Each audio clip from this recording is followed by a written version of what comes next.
Everybody and their mother knows what Halo is. It's a video game franchise. It's a TV show. It's a movie? What the f?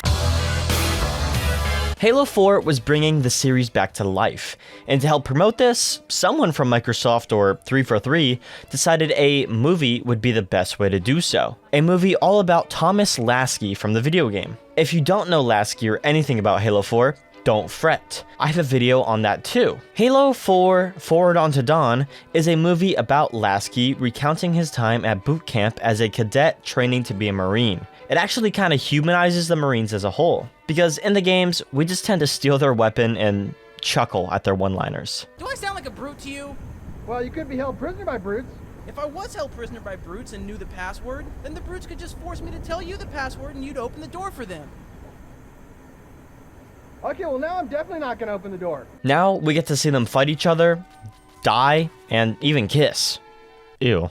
The movie opens up as a documentary, introducing us to our main cast of cadets. Don't worry though, this movie is not shot as a documentary, so this whole intro is just out of place and awkward and just kind of a forced way to introduce everyone. After we meet our new family, we get another intro. This time it's a remake of Halo 4's intro, which looks fantastic, might I add. Lasky obviously hears the distress beacon, and now we learn why it took so long for him to respond. Lasky sat there replaying it over and over again for 90 whole minutes. As we zoom into his sweaty brow, we jump cut to the past.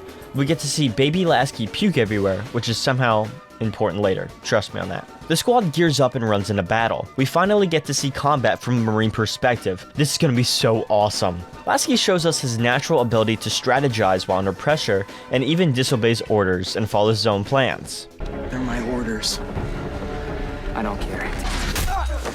Yeah, this is training. This is still boot camp. I'm sorry I led you on, guys. Still a great sequence with great intensity. This is honestly a much better way to help us understand them rather than just see them talking to the camera. So once again, we didn't need that whole documentary intro.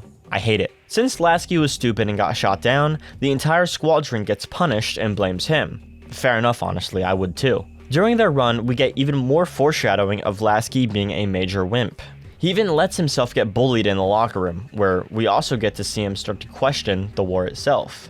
Like the big baby he is, Lasky goes to the medic to have him check out his rashes and go over why he's puking and struggling to breathe. The doctor basically tells him to man up. Marines seem to have a lot of free time in this movie. Over half the scenes take place in their dorms while they just hang out watching Live Leak. Thomas and his beautiful British girlfriend argue over the war some more, and we can see why he becomes a commander, giving orders rather than a fighter. She leaves and he goes back to watching videos from his renowned brother, who happens to be an ODST. They play a game of chess together to show off Lasky's genius even more, and then peacefully go to sleep. Oh no, something's finally happening. Oh god. Oh, never mind. Just another drill, guys. At least we get some comedic relief from Sullivan. The movie starts showing us how strong and talented Lasky's girlfriend is, impressing everyone, including me, might I add. So if you're watching this, Anna, just know I'm single. She kind of reminds me of the one Spartan from Halo Legends. You know the one. Afterwards, we can see Chen lie to his family. I don't know why this was in the movie, to be honest. Just kind of makes him seem like an ass. But he lied to them. Cadet. Cadet! You're already dead, son. Sully goes back to watching Live Leak and Dima eggs him on, until they go to lunch, and their squad leader, whom they call the Robot, tells Lasky and Vickers to hand over the lunch for getting her in trouble at the start of the movie. Vickers talks some shit, and then... hamburger.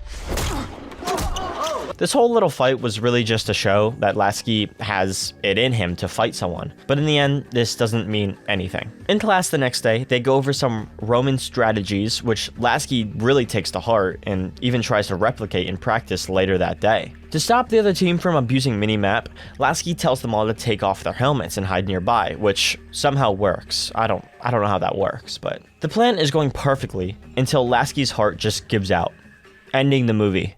Obviously, that didn't happen. The doctor finally takes him seriously and tells him that he is allergic to the cryo-freeze injection. He goes to rest until Sully calls him over to watch more live leak. Now that Sully has the full body cam footage pieced together, the cadets get their first glimpse at the Spartan and somehow just miss the massive elite with its glowing energy sword in the visor. What? They all go to lunch, still discussing the video, when Lasky's taken away and informed that due to his allergy, he could go home and just be a normal person. As he ponders what to do, he decides to rewatch a video from his heartless mother, informing him of his brother's death. Something that was hinted at a ton throughout the movie, but in all honesty, it's done extremely well. The foreshadowing for this moment is pretty subtle and only really noticed on a rewatch. Well done, 343. At the peak of his emotions, Sully calls him back in to finally show everyone the elite in the visor. It's kind of insane that it took almost an entire day to realize that it's there, but I don't know. These are the people that are supposed to protect humanity. Lasky really doesn't care too much though, and goes to tell his beautiful girlfriend about his option to leave. They have a heartwarming moment and then finally kiss, but get really interrupted by, yet again, another alarm, leading us into the third act of the movie. This time, however, they claim it to not be a drill, but I'm not buying that. This is just a drill. The actual Marines guide everyone towards the space elevator where we meet up with the rest of the squad. Once ODSTs start deploying, the kids start realizing, wait, this is dead serious. I, on the other hand, still do not believe it. Because we're under attack. What a genius. Somebody give this guy a medal. The wait to board the elevator is a bit long, and Dima is an impatient, spoiled brat. She runs aboard using the power of her mother, then comes the cruisers.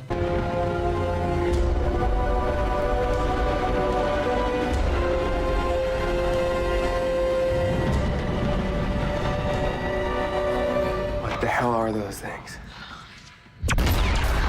The blast sends everyone down, and the movie feels the need to kick them while they're down.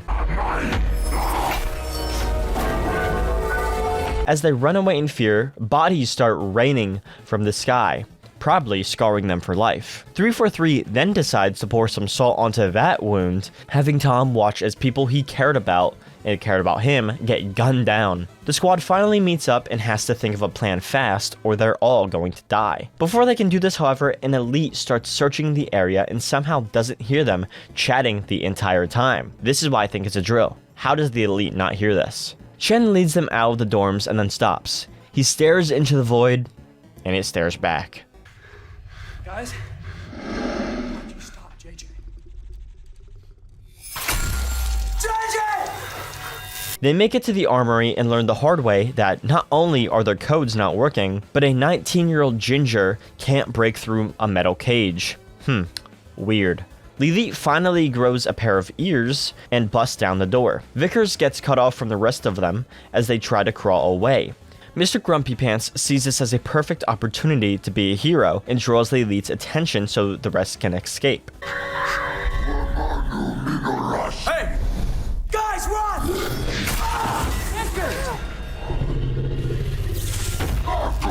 Nice one, dude. Before the elite can kill them all, though, a knife goes through his head, dropping him once and for all. This scene is actually really funny on rewatch, because if he just waited, like, I don't know, 2-3 more seconds, Chief would have saved them all. So he literally died for nothing. Also, how the fuck did he die? Did the elite throw his energy sword like Darth Vader? What? Master Chief gears the remaining squad with weapons, and they start moving toward their evac. Along the way, Chief tells them that they are the last survivors, not of this base, but on the entire planet. Sully takes this shot, but limps it off like a champ. Then Tom's girlfriend shows off her elite aim and even uses a Covenant carbine. That's so awesome. Before we progress, can we just take a second to acknowledge how good the effects in this movie are?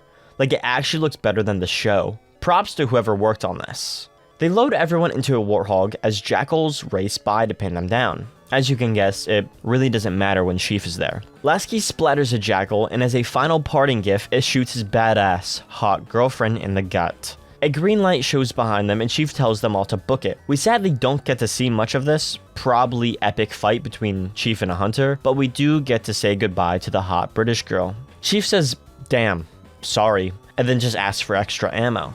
I'm sorry.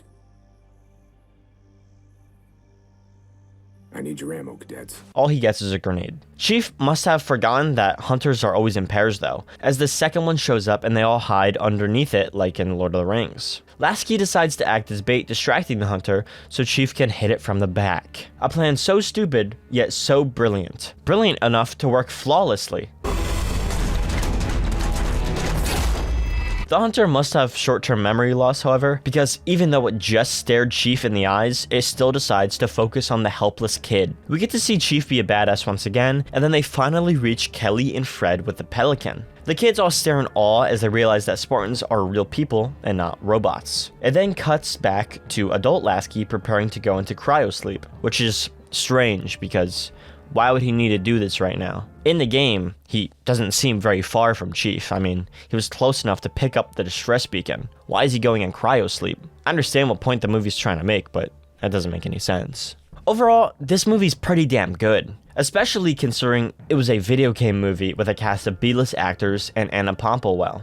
I love her. Like I said earlier, the effects are incredible, the sets are great, costume design is superb, and it's shot pretty well too. It's a little dark and cool at times, but overall, it fits. It deserves more credit, honestly. I've never seen anyone clown on the movie, but I also hardly see it get some praise. Sure, it has some weird or unneeded parts, but I still think it's a great origin story for a new, important character to the series. Well, he wasn't born until they just scrapped majority of their new ideas, but still. The final sequence of the movie is honestly terrifying. The Covenant are portrayed fantastically.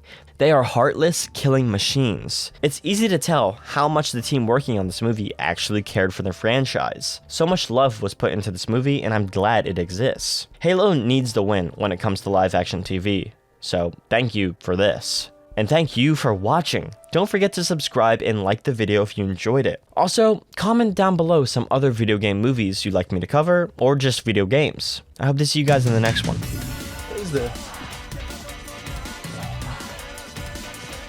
What? What is this?